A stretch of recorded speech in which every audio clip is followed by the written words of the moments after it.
Manchester, and welcome to another edition of Girard at Large. I am your been here twice today host, Rich Girard. Thanks for tuning in.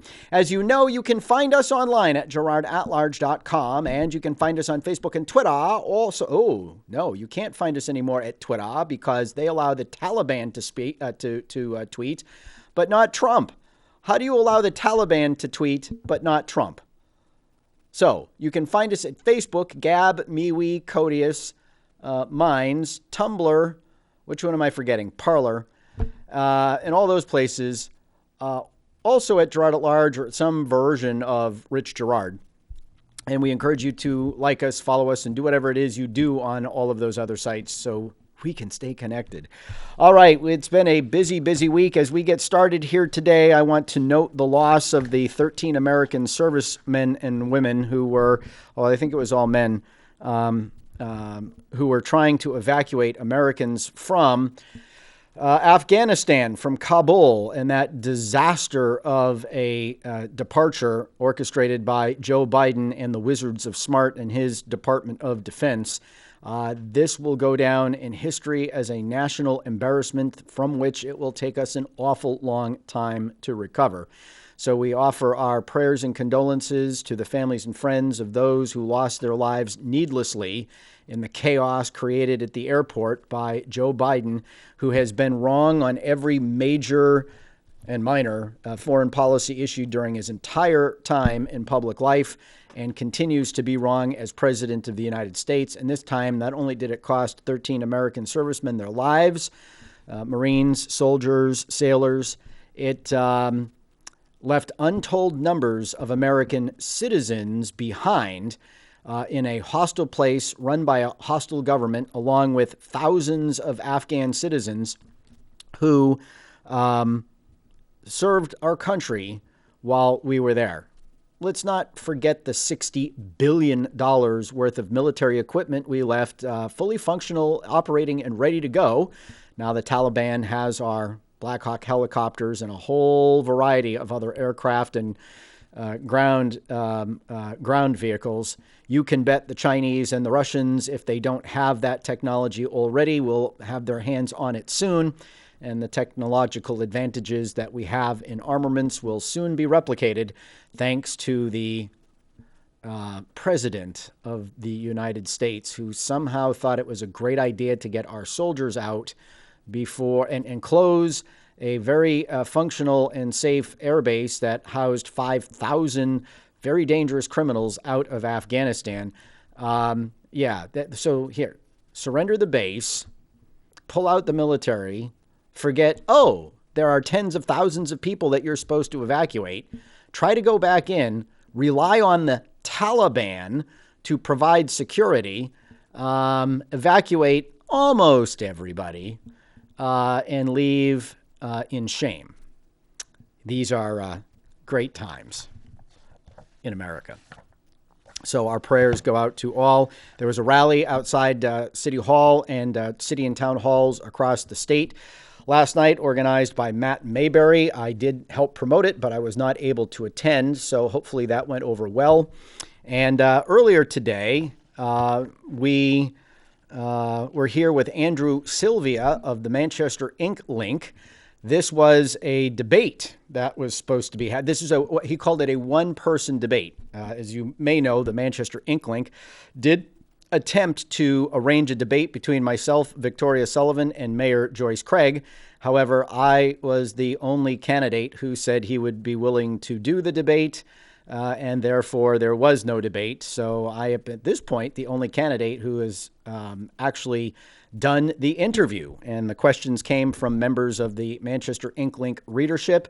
I have posted it to my YouTube channel. I have not yet brought it on to Facebook or into my website at Girard at Large or girardformayor.com. But if you find Girard at Large on YouTube and you're eager to see it, it just got posted, probably about a half an hour before I went on the air here tonight. But don't you worry, we'll be making it accessible. The questions were interesting. The interview was fun. I'm glad I did it. I thank the Ink Link for trying to arrange a debate. I thank the Ink Link for giving me an hour to answer questions from their readers. I'd like to also thank the Union Leader for their editorial last Friday, which mentioned that we have been willing to debate, assumed that one candidate was willing to debate, although there's little evidence of that, and putting it on the mayor to pony up, I guess, if you will. We did share that editorial at girardformayor.com. If you'd like to read it along with our commentary, that would be great. Also happening this week was an interesting story from the newspaper about crime. And I was not quoted in the story because the email that I got asking for comment was not seen until after the deadline. I wonder what happened to the days when reporters would actually follow up with a phone call if an email about a story with a deadline on it went unresponded to. I mean, it's not like I don't respond to requests for comment, right? So I missed the deadlines, but in reading the article, I was sort of thunderstruck by some things. Like, why would the police chief be organizing a ride-along with the mayor and a union leader reporter during an election year so they can brag about all the wonderful things they're doing with the money that the mayor gave them from the American Rescue Plan? Of course, they didn't talk about the $13 million they threw out the window on community health workers that are somehow supposed to allow the police to do their job better. I do question that because while everyone got all worked up over the 1,800 calls that these almost 1,800 calls, because, 10% of these calls did require a police officer, but they don't know that until the police officers show up. So good luck to those community health workers who show up at a call that should have a police officer but don't. But and everyone was all in awe of the 1,800 check condition calls that the police got in the first 6 months of the year. Of course, they didn't put those calls in context because the police department over that same 6-month period of time got roughly 77,500 total calls for service. So if you do the math, we're talking about 2% of the calls the police get are going to be diverted to these community health workers at a cost to you, the taxpayer. And yes, it is you, the taxpayer, because even though they aren't using local property tax dollars, well, maybe they aren't using federal tax dollars. I mean, what the hell? They just turn on the printing presses and print all the money they want and create inflation. But for this, we're going to spend $13 million over the next 3 years. And even saying that caused a catch in my throat. But that's okay. It's all part of the $30 million fiscal cliff that Mayor Joyce Craig has created for the city by using grant funds and one-time money to plug holes in the operating budget and expand, the operation of government by creating things like, 13 public health workers. Oh, how does that number 13 come about? Oh, yes, we need one for each ward plus one for the elderly.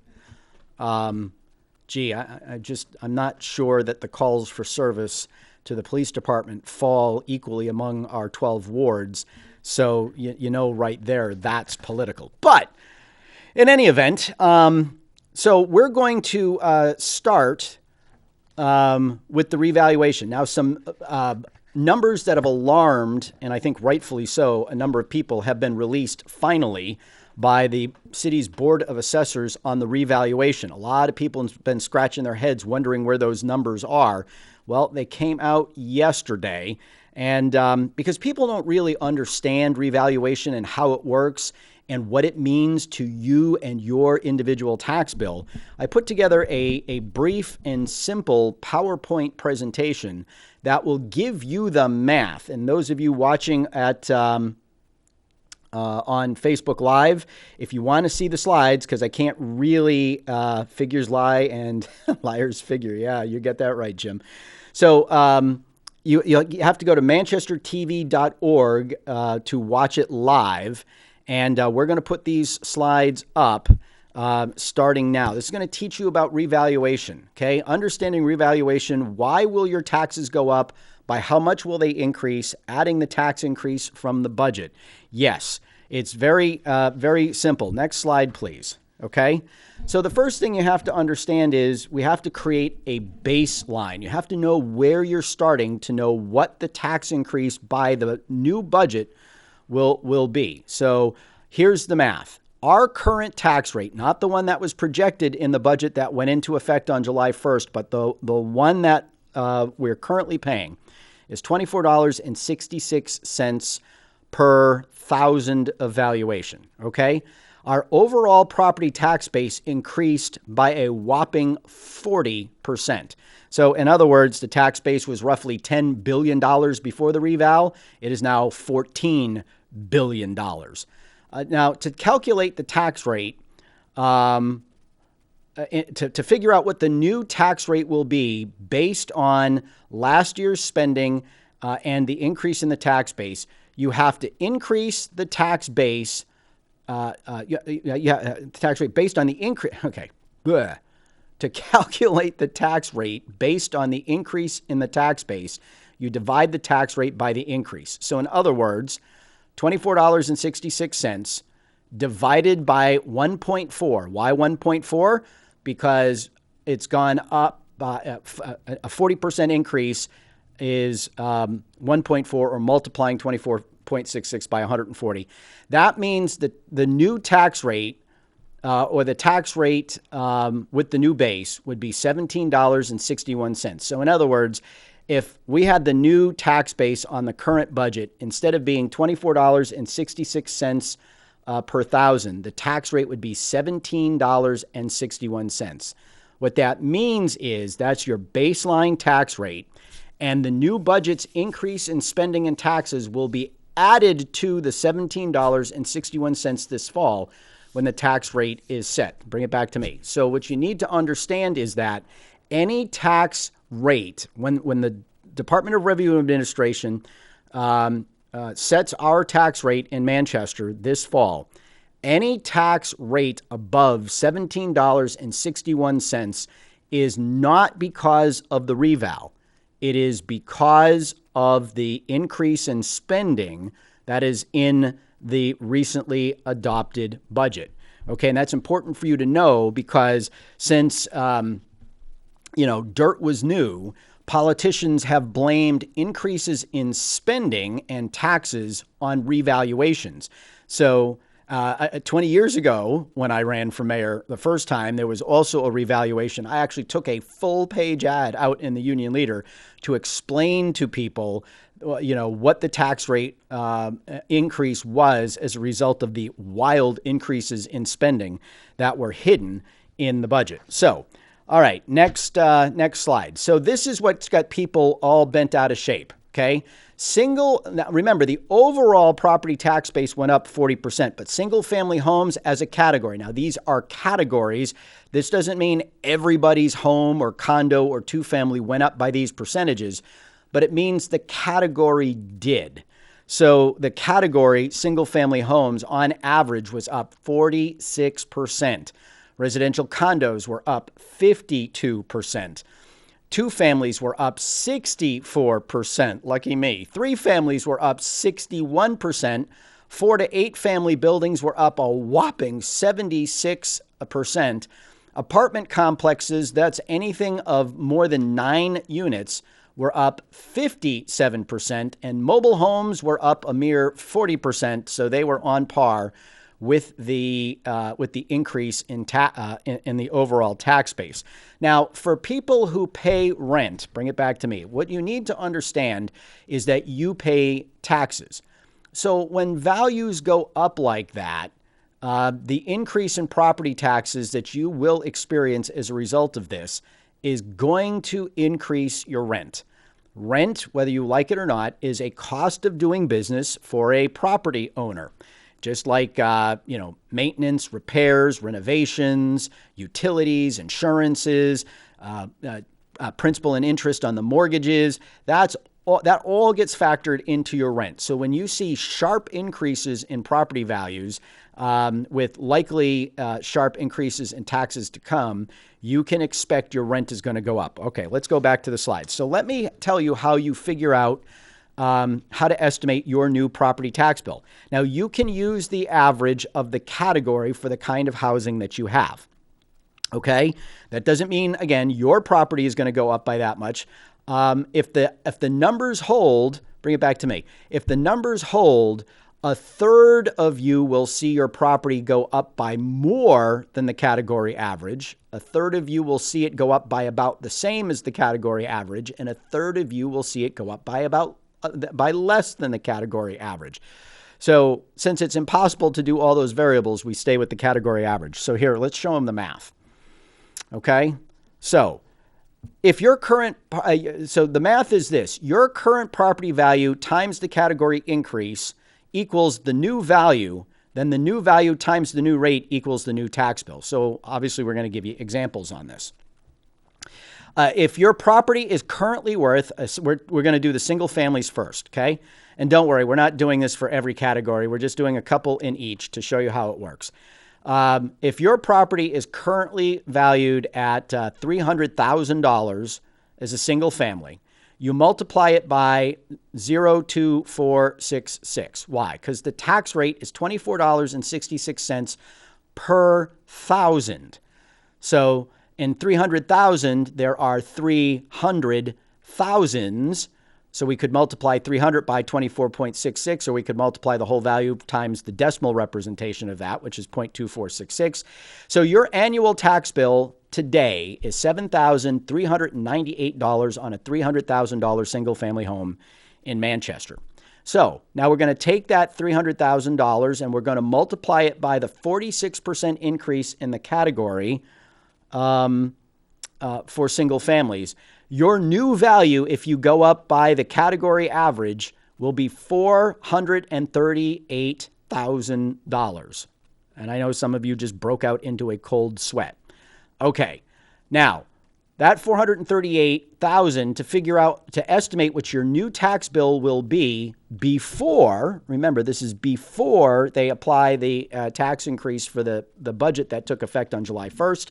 You multiply that by the new tax rate that you get when you multiply the current tax rate by the increase in the property tax value. So that's 0.01761.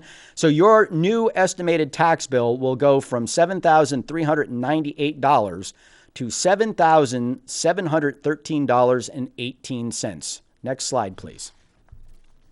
What that means is your increase in taxes from the revaluation on a $300,000 single family home will be $315.18 or 4.26%. And again, that's before the budget. So if there's another 2 or 3% increase in taxes in the budget, then you're going to see that $315 go up even more. Next slide, please. Okay, this one's called two-family fun.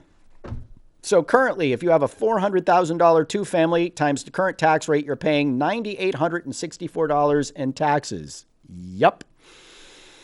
So let's multiply that $400,000 times the 64% increase in value for the category average. That $400,000 two-family will now be worth $656,000. Multiply that by the tax rate adjusted for the new tax base, $17.61, and bang, your tax will go to $11,552.16. That's a $1,688.16 increase in taxes on that two-family.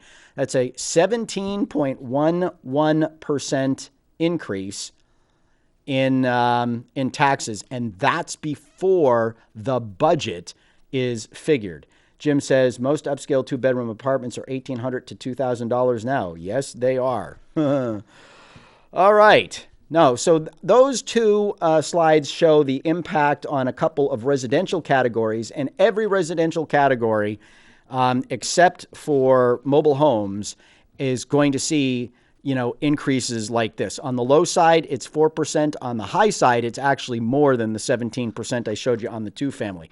Now, what's interesting here is that while residential properties skyrocketed, commercial and industrial properties did not. Let's go to the next slide. So We're calling this commercial crash, not because the values went down, but because they failed to go up sufficiently to keep pace with the rest of the base. So here's a commercial property. Commercial property as a category only went up by 14%. Okay. So if you have, a residential property, you're up at a minimum 40%. On average, that's the category average. And you're up as high as, I have to go back. You're up as high as, 76%. Oh my gosh. Okay. So let's take $1 million commercial property. At the current tax rate, it will pay $24,660 in taxes. Now, let's estimate the new tax bill for this $1 million property. We're going to take this $1 million property. We're going to increase its value by 14%. So we're looking at $1,114,000. Actually, I think I might have done that wrong. It should have been $1,140,000. Anyway, you'll get the point. Times the tax rate. That is a tax bill of $20,075.40. You're going to actually see a decrease. And again, I'm admitting I made a mistake. It should be $1,140,000, not $1,114,000. But that $26,000 difference in the value is not going to materially change the math here. But I am admitting my mistake. I wish I had caught it beforehand.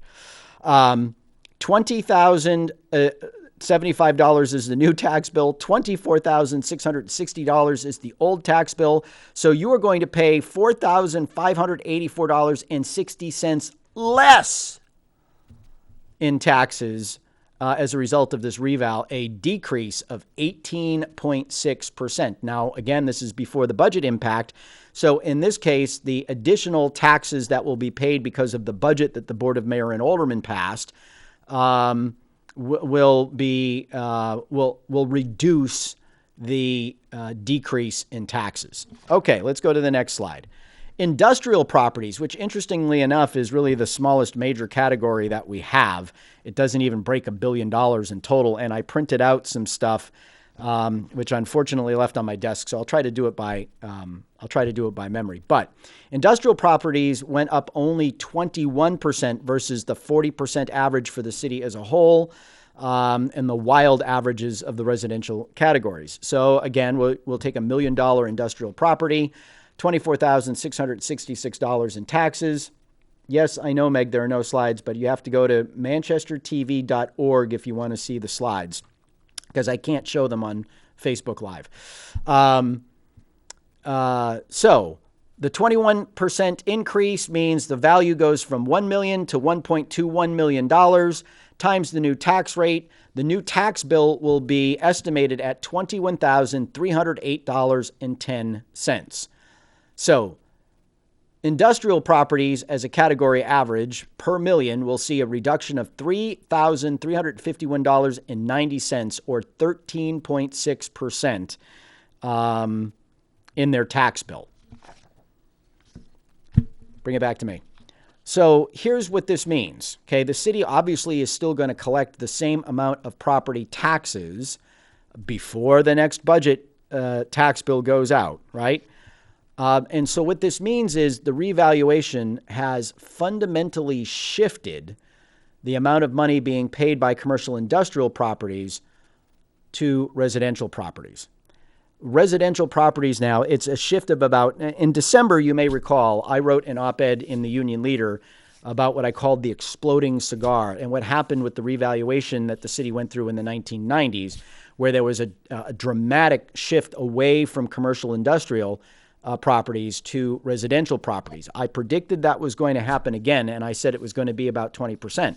And I was right, because there was about a 20% shift, and these are preliminary numbers, but there's about a 20% shift in the tax burden away from commercial industrial properties to residential properties. And it's important to note that that category called apartments, everything bigger than 9 units, all of our, Washington Park Estates, Colonial Village, Manchester Gardens, all of those big complexes, all the stuff that Will Soa has been running around the city, changing zoning to build, all of that stuff is actually considered part of the commercial tax base. And it's a little more than a third of the overall commercial industrial tax base. It went from about 1.1 billion to almost 1.8 billion dollars in value in this reval. So a significant chunk of our commercial tax base is actually apartment buildings. Okay, that's the way the state categorizes it. So that's the way we have to do that. But even though there was this massive increase there, because the increase in the the actual commercial and industrial spaces was so small that it still allowed for a shift of the overall tax base to the average residential taxpayer of about 20%. So let's pick up the next slide. On average, now, a third of you will see your taxes go up as a result of the reval. And, it works this way per category, and it works this way generally speaking, because this is just the way averages work, right? So a third will see your taxes go up, a third will see your taxes stay about the same, and a third will see your taxes go down because your property went up by more than, about the same as, or less than either the category average or the overall tax base average on its own. It depends on what I just said. Did it go up more than, equal to, or less than the overall tax base? Now, what's not debatable here? That's our next slide. Okay. Regardless of your individual situation, residential properties will bear a greater percentage of the overall tax burden. That's not debatable, because the value of residential properties went up substantially more than any other property type in the city. So the burden, the percentage of the taxes that come from residential properties is that much higher as a result. The increase in spending and taxes adopted by the Board of Mayor and Aldermen will be in addition to what happens to you in the property tax reval. Okay? Information out to vote supported the tax cap. I am still, yes. I agree, Craig. Share this video with people. That will help. So the increase in spending and taxes adopted by the Board of Mayor and Aldermen effective July 1st will be in addition to what happens to your property in the reval. Remember, the baseline tax rate at this point is $17.61. There will be some additional adjustments, modifications, and changes to that baseline number as they finalize the number. There's going to be an appeals process for people to go through and see, try to get their value adjusted because the appraisers got it wrong or whatever the case may be. But right now, with an overall increase in the property tax base of 40%, your base tax rate is going to go to about $17.61. So numbers still to finalize. It is subject to change, as I just said. So that, did I confuse everybody? 6403091. Numbers are hard to present. That's why I made the slides and tried to create the math so that you could follow along. And this is a real problem. Back in December, I said that the Board of Mayor and Aldermen is going to have to do something to mitigate the impact here. And clearly they didn't, because instead of using money, say, from the American Rescue Plan to offset expenses or do other things that would not add to operational expenses and create a massive fiscal cliff, they did exactly the opposite of what they should have done. Now, the question becomes, what can we do about this? Because, revaluations happen by law here, and there are two kinds of revaluations, right? There's a full revaluation where people go knock on doors and get to every house, and then there's the data updates on the information that they have. And every 5 years or so, we've been doing a data update because basically our data in Manchester apparently is pretty solid, and it stays within the margins that are required by the state before you have to go do the real big, knock on doors and check out people's properties kind of reval. But, ironically, about 20 years ago, when I was running for mayor, we had another one of these revals, and there was some serious sticker shock at the time. And I am now working to revive a proposal that I had back then about how to do this. And I'm going to try to share it with you at the moment here without having all of the details terribly fleshed out. But I want you to understand that it doesn't have to be every 5 years, and you don't have to get whacked this way. One thing you need to understand about how property tax systems work is there's something called an equalized valuation ratio. Okay. So a baseline gets set when you do a reval.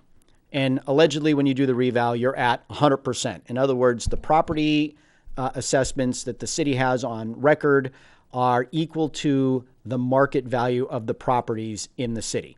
And as time goes on, if property values go up, the equalization ratio goes down, right? So property sells for more and more and more year after year.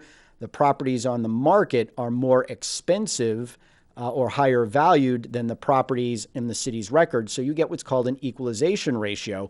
And that's designed to make sure that people who buy property that's rising in value after the value has been set by the city aren't penalized for buying a property that's higher in value.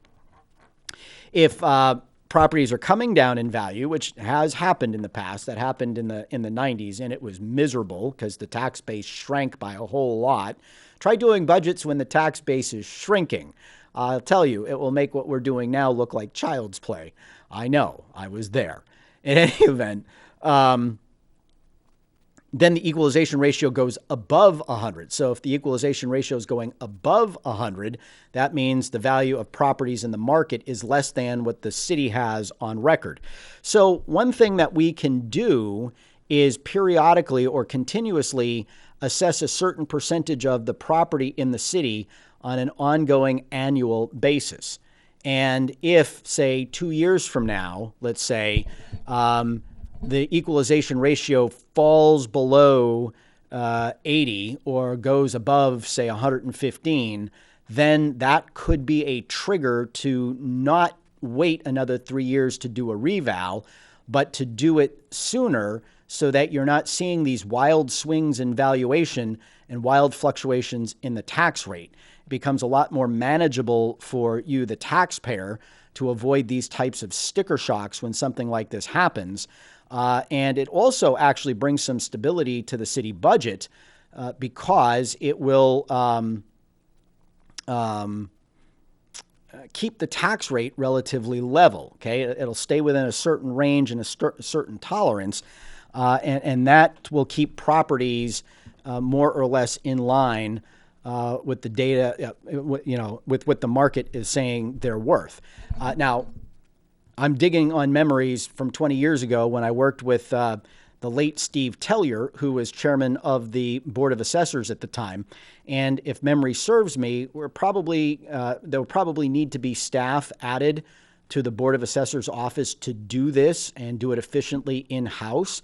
I will touch base with Board of Assessors Chairman Bob Gagney about this. I'm pretty sure it's still a viable option. But stay tuned to GirardForMayor.com because a proposal on this is likely forthcoming. It should not be the case where you see these types of fluctuations and variations in property values. It's a bitter pill to swallow. And when you're looking at people who are going to see their property value, their property tax bills go up, anywhere from 4 to 20% just for no other reason than the value of their property went up, that's one hell of a kick in the teeth, and it's not really a good thing to do to your property owners. So 640-3091 if you have any questions. That's 640-3091. Lots of activity on Facebook Live. So we'll take it from there. Okay. Now, ManchesterMayor.com. This is a site I brought to your attention last week. Somebody has put up a site to try to create